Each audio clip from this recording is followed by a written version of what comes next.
Okay, so like I said, we're gonna go through some review on slope. Then you're gonna have an assignment to work on. Tomorrow we'll go through the quiz you guys just wrote, and you'll have more time to get your slope review assignment done. And so your test will be next week, likely on Tuesday. Okay? So remember, slope does not have units because it is a ratio, not a measurement. So round all decimals that do not terminate to 3 decimal places. First question says calculate the slope as a fraction in simplest form and as a decimal. So remember that slope is rise over run. It tells you that at the top here. And you're going to be given all the formulas that you need for this test, just like you were given all the formulas that you need on the quiz you guys wrote. But slope is rise over run. So for the first one, there's a rise of 18 meters and a run of 63 meters. Also, you want to make sure that they're both in the same units before you divide them. And they are. They're both in meters. Okay?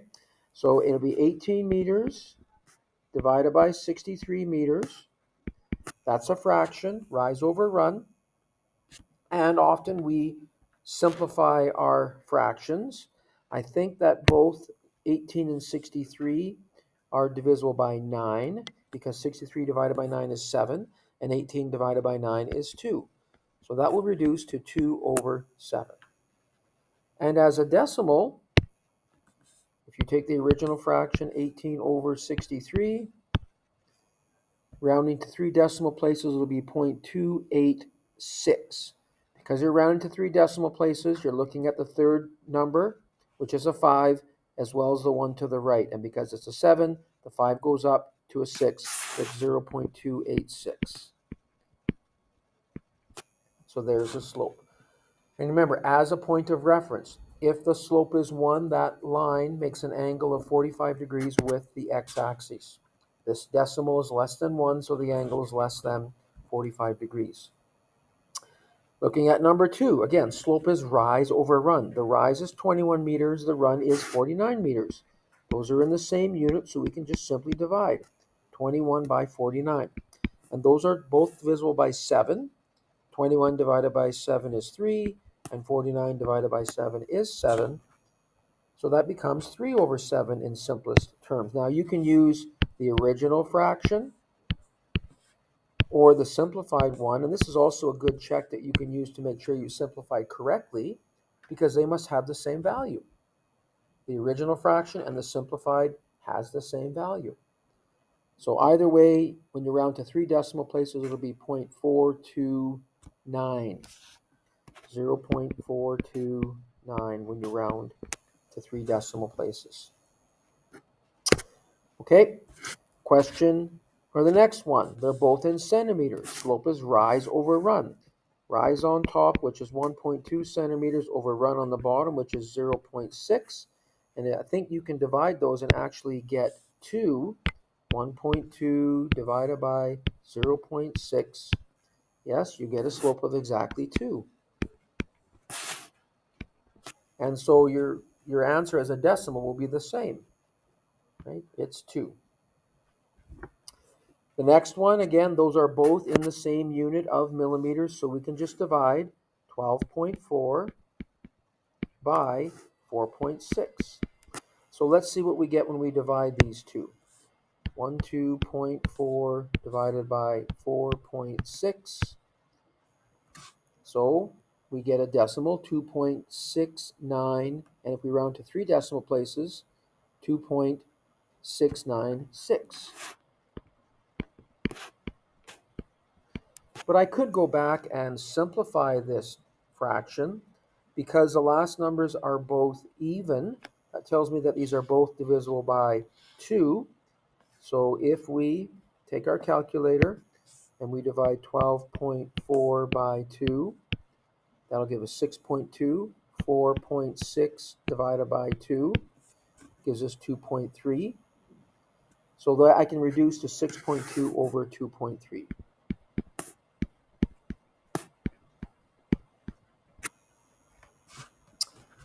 And the last one, again, they're both in the same unit of feet.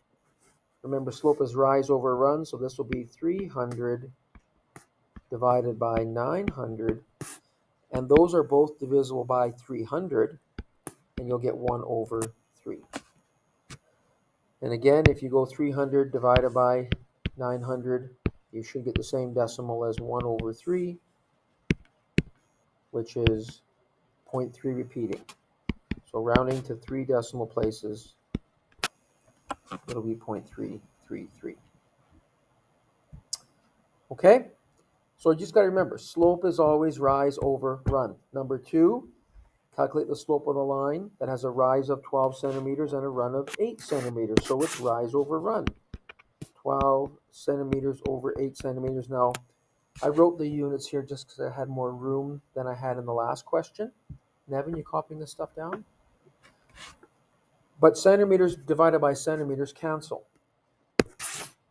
Remember, slope has no units. It's just a number. And 12 divided by 8, well, we can do that in our calculator. It's 1.5. That's the slope of that line, 1.5. So it's greater than 1. This line would be an angle greater than 45 degrees to the horizontal. Number 3 says the slope of a line is 720. What is the rise if the run is 100? So we've done questions like this before. We're given the slope to be 7 over 20, and that equals rise, which is what we're trying to find, divided by the run, which we are told is 100. What is the rise if the run is 100 meters? And we've said that when two fractions are equal to each other, their cross products are equal. So 20 times x equals 7 times 100, which is 700.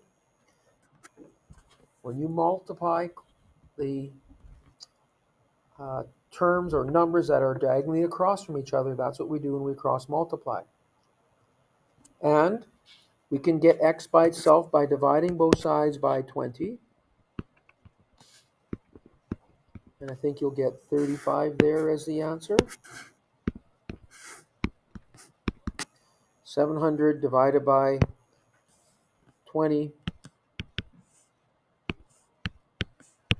yes, is 35. So there's your answer, 35 meters. Number 4, Harry is building a ramp in 2 sections, both with the same slope. If one section rises 2 meters for a run of 6.5, so to get the slope, it's rise over run. How much will it have to rise? So we want to know what x the rise is if the run is 9.8. So it's done exactly the same way as the last question. The first part of the ramp has a rise of 2 meters for a run of 6.5. So the slope is rise over run. And the second part has to have the same slope. The slopes must be equal. And we want to find the rise if the run is 9.8. So once again, when you have two fractions equal to each other, their cross products are equal. 6.5 times x has to equal 2 times 9.8. So I think that's 19.6, but we'll just confirm that. 2 times 9.8. Yes, 19.6. So 6.5x equals 19.6. And then we will divide both sides by 6.5.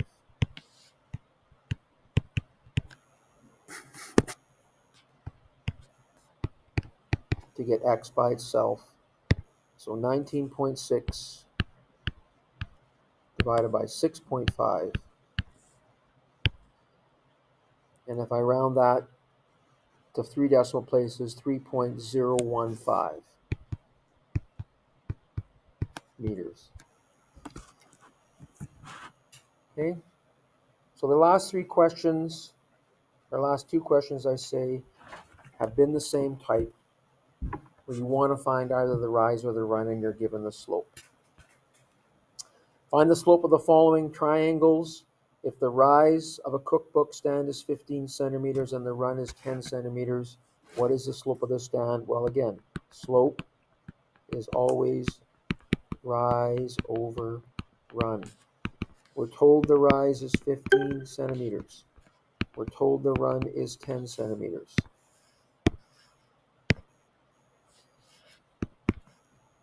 When you divide centimeters by centimeters, they cancel. Again, slope never has units.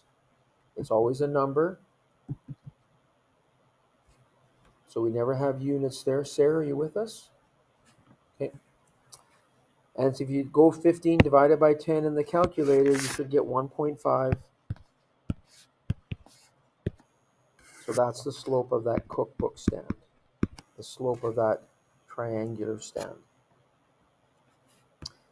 B says you lay a loading ramp against the truck that is 18 inches high. The slope of the ramp is 0.2. What is the horizontal distance? So this is asking for the run.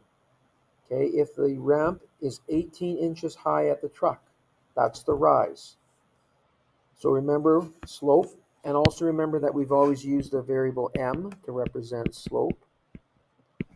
Slope is rise over run. In this case, the slope is 0.2. The rise is 18 inches. We want to know what x the run is, which would also be in inches. The rise and the run will be in the same units. And you're told the slope is 0.2. Now, on the left, I'll make that 0.2 a fraction by putting it over 1 so that we can cross multiply. When two fractions are equal to each other, their cross products are equal. I'm going to start with the pair that has the x in it by going 0.2 times x equals 1 times 18 inches. And to get x by itself, you would divide both sides by 0.2. And I think that's 90, but let's check.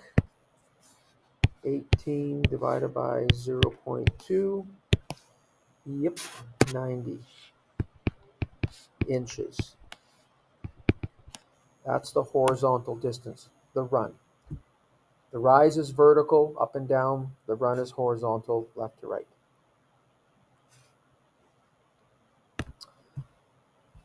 Okay, this next question says find the slope of each line.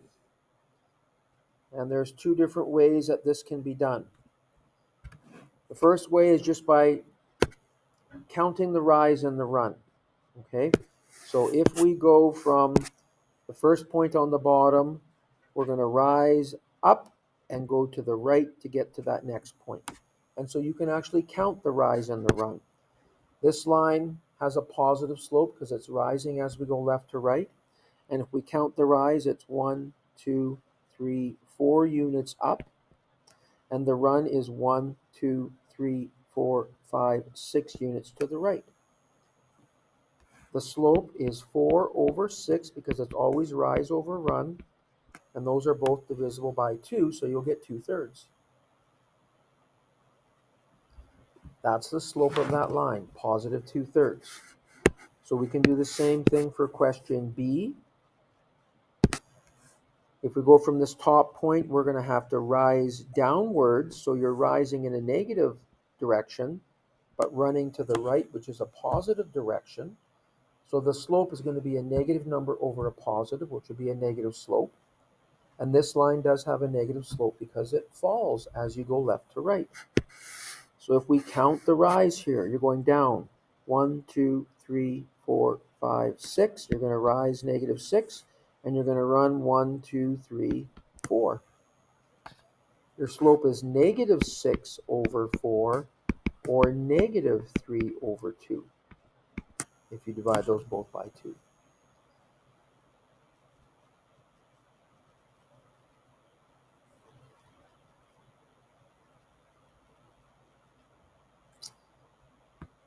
So that's one way to get the slope from a graph. Another way is to use the slope formula, which you'll be given on the test if you need to use it. The slope formula is y2 minus y1 over x2 minus x1. So what you need to do is you need to take the coordinates of the 2 points. So the first point for question C is negative 1, 2, 3, 4, 5, comma negative 1, 2, 3, 4, 5. It's negative 5, comma negative 5. So I'm just going to write it below here. The second point is the point negative 1, 2, 3, comma 1, 2, 3. Negative 3, comma positive 3. And to use a slope formula, you set one of the points as 0.1, which gives you the values of x1 and y1. The x point at 0.1, the y point at 0.1. The second point then is 0.2, and that gives us x2 and y2. So using the formula, which is y2 minus y1 on top, y2 is 3 minus y1, which is negative 5, divided by x2, which is negative 3, minus x1, which is also negative 5. Note the minus minus is there. Minus minus becomes a plus positive. This becomes 3 plus 5, which is 8. Negative 3 plus 5 is positive 2. And 8 divided by 2 is positive 4. That's the slope of that line. And we did that one using the slope formula.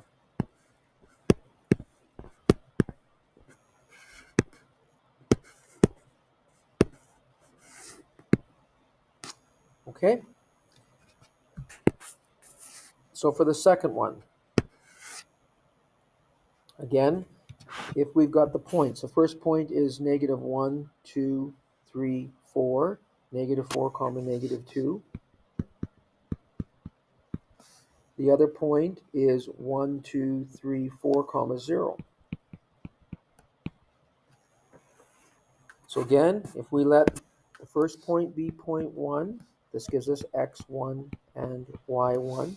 The second point then is 0.2, that's x2 and y2.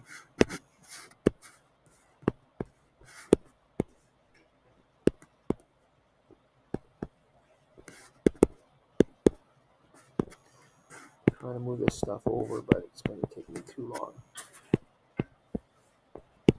I'll just move those over. Okay, so using the slope formula, and the slope is y2 minus y1 over x2 minus x1. y2 is 0 minus y1. I think I put a 2 there. That should have been a 1, which is negative 2. Okay, thank you. Here's a copy of that review right there. Yep. x2 is 4 minus x1 is negative 4. I'll take that here. And you can take this.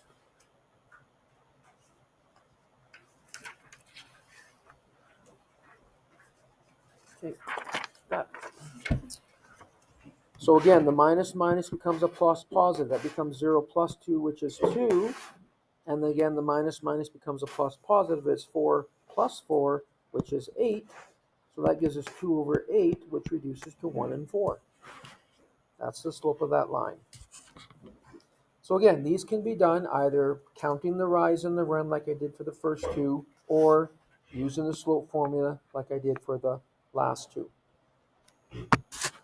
Number 7 says a driveway rises 2.2 meters from the street level to the carport. What is the horizontal distance, which is a horizontal distance of 5.8 from the street? How long is the driveway? So in this case here, you're actually looking for the length. The rise is 2.2. Here, take that one there. And the horizontal distance is 5.8. So this question actually doesn't have anything to do with slope. We need to find the length of the driveway, and we do that by using Pythagorean theorem. Remember, we've worked with this before. A squared plus b squared equals c squared, where a and b are the two legs of the triangle. Doesn't matter which one is a and which one is b. But the hypotenuse is always c, which in this case, that's what we're trying to find. So let's change that to an L squared. So 2.2 squared plus 5.8 squared is 38.48. And then to find out what L is, we take the square root of both sides To get rid of the squared, we do the opposite of squaring, which is square rooting. Square root and square cancel each other out. And so now we take the square root of that number. I'll take that here. And the review is right there. So if we round this to 3 decimals, 6.203. So that would be the length of the driveway. So this question actually doesn't have anything to do with slope. We could find the slope by dividing rise by run, but we're not asked to do that. This next question says, Heckman Pass is a very steep section of highway connecting Anaheim Lake and Bella Coola, BC. At its steepest section, it rises 900 meters over a run of 5 kilometers. What is the percent grade of this section? So remember that when you calculate slope, you have to be in the same unit. We know that slope is rise over run, but they have to be in the same unit. So because the rise is in meters, I'm going to write the run in meters as well. There are 1,000 meters in a kilometer, so 5 kilometers would be 5,000 meters. And now they're in the same unit. Now you can divide these both by 100, which takes care of 2 of the zeros, and that leaves us with 9 over 50.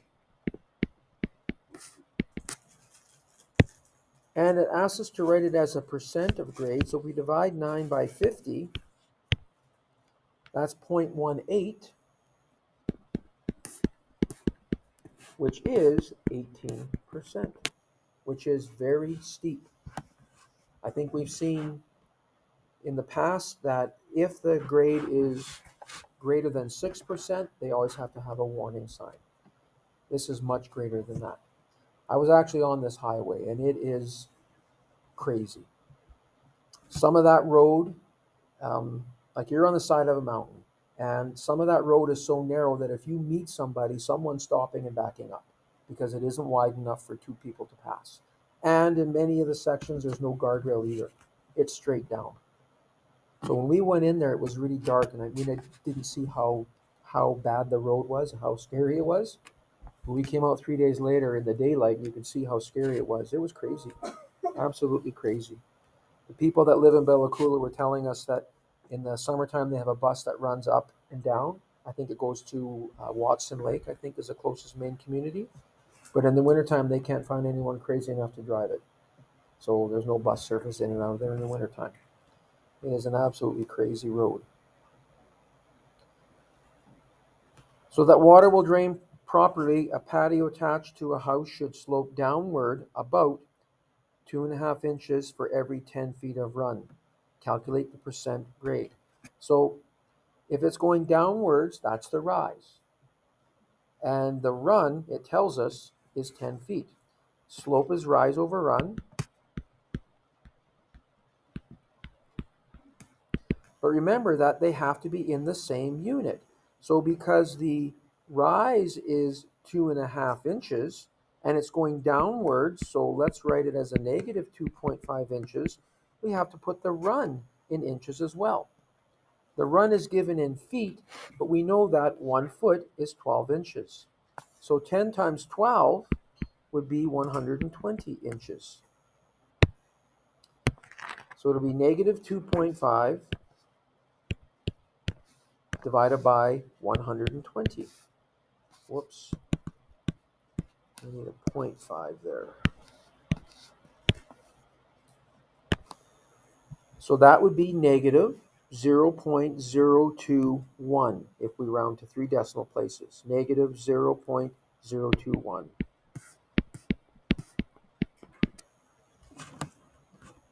So that is, as a decimal, to write it as a percent, we multiply by 100. So negative 2.08%.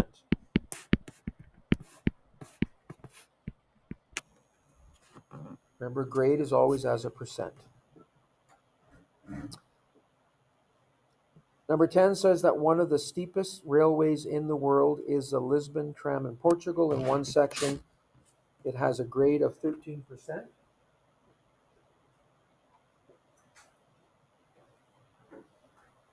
So the first part says, what is this as a slope? Well, remember that percent means a number out of 100. So 13% is 13 out of 100. Because percent means a number out of 100. What is the rise for a run of 15 meters? Well, again, the slope is 13 over 100. We want to know what x, the rise, is, which will be in meters because the run is in meters. Slope is always rise over run. When we cross multiply, 100 times x equals 13 times 15. 15 meters. So 13 times 15 is 195.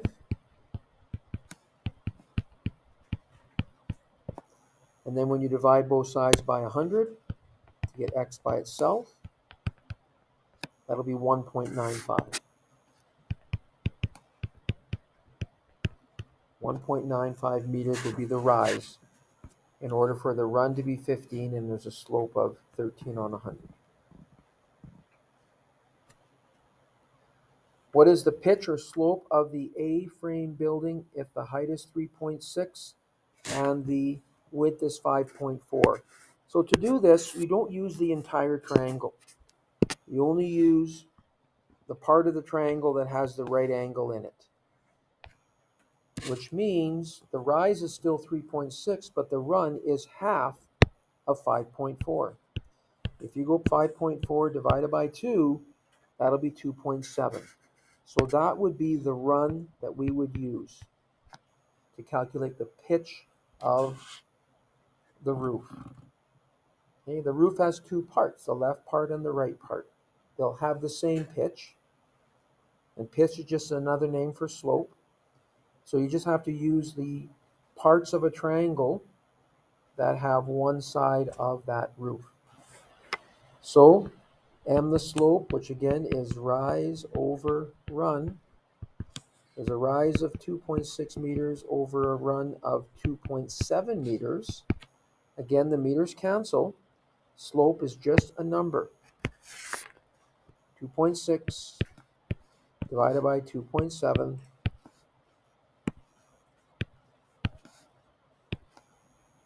If we round that to 3 decimal places, it'll be 0.963. That's the pitch of that roof. Oh, I'm sorry. I read that wrong. It's 3.6, not 2.6. So let's fix that. So 3.6 divided by 2.7. That's better. 1.3 repeating. 1.333 repeating. That's the pitch of that roof. Okay? So these are the types of things that you're going to have to know for your test, which we'll do on Tuesday. So tomorrow we're going to go through the quiz that you guys wrote, and then you'll have time also to work on the review assignment that I'm going to give you now.